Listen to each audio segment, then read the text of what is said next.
کتب اور اشتہارات مسیح موعود کو تو یقینی اور حتمی مقام حاصل ہے، ان کے بالمقابل ملفوظات پر کس حد تک اعتماد کیا جا سکتا ہے؟ اگر ملفوظات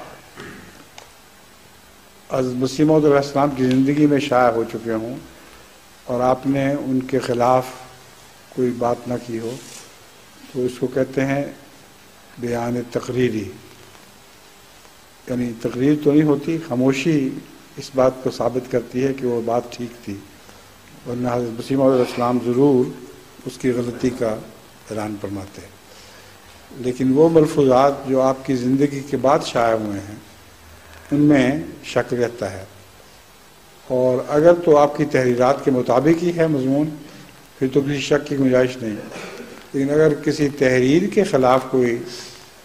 ملفوظات کی عبارت ہو تو وہ عبارت رد ہونے کے لائق ہے۔